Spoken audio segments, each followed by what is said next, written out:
I'm Rick Kaler. I guarantee to make you an investment genius in 6 months. How do you do that? Just send me $199 and I will reveal my secret. Of course, I am not serious. Please don't send me any money.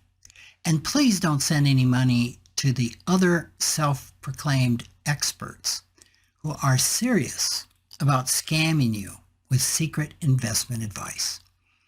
I've used the following tongue-in-cheek example of how to become an investment guru.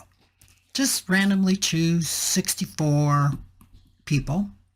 Don't have to be friends, probably shouldn't be friends. Divide them in half, 32 in each group. Tell one half that Tesla stock will be higher in a month. Tell the other half Tesla stock will be lower in a month. At the end of the month, your prediction is going to be right to 32 people. Then select that group for which you were right, divide it in half, and now you have two groups of 16. Do the same thing. Tell one the stock will be higher, one the stock will be lower. At the end of the second month, you're going to have another true group of 16. You divide them into 8, then into 4, and then you're down to the last 2.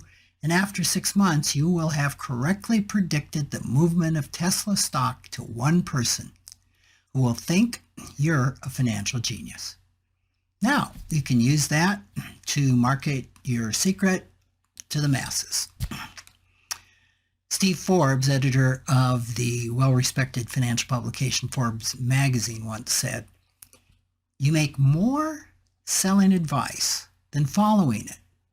It's one of the things we count on in the magazine business, along with the short-term memory of our readers."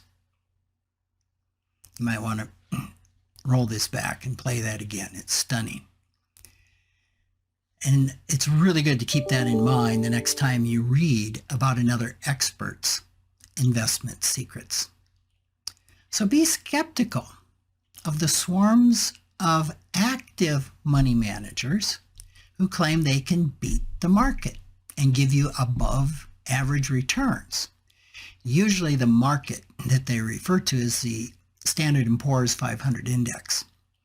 If you invest in the Standard & Poor's 500 index, you own a fraction of each of the largest 500 companies in the U.S.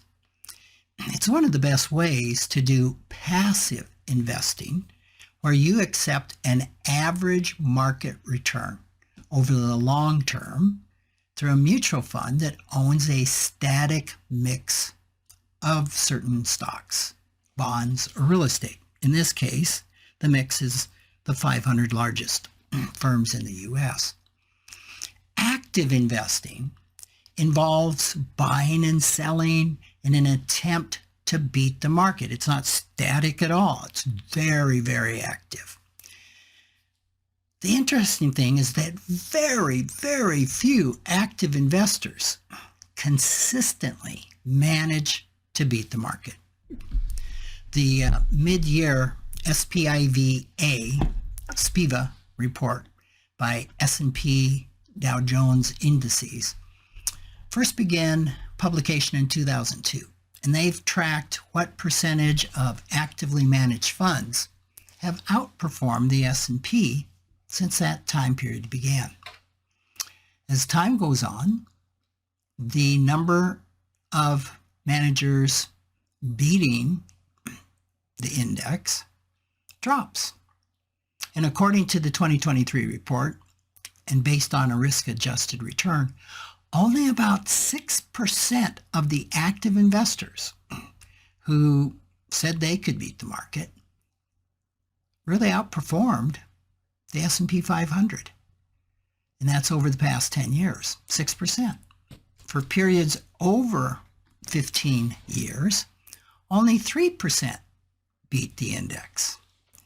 And over 20 years, only 2.5% of actively managed funds beat the S&P 500 index. This means that over 15 or 20 years, that over 97% of all managers didn't do as well as a non-expert who just passively invested in the 500 largest companies in the U.S. Now think of that. In addition to that, active investors will charge you about 0.7% a year in fees compared to around 0.2, and that can even go as low as 0.05 a year for passive investing. So at least you pay 3, 4, 5 times more for an active manager that has a 97% chance of doing worse than the S&P 500. According to the SPIVA report, the average active investor earns 3% less annually over 10 years than the average passive investor. 3% a year less over 10 years is huge. It's a big deal. So why do active investors still flourish? Why do people buy them? Well, first, people are confused, and many large investment firms and financial publications have a financial incentive to maintain that confusion. Headlines like, "Investment Secret, leave your portfolio alone," don't sell magazines.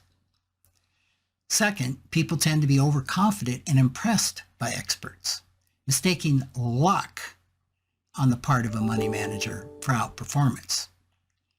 And third, that lucky 3% do sometimes beat the market. Some will gladly sell you their secret. Let me share it for free. Their money-making secret is selling bogus advice to you. Thanks for listening.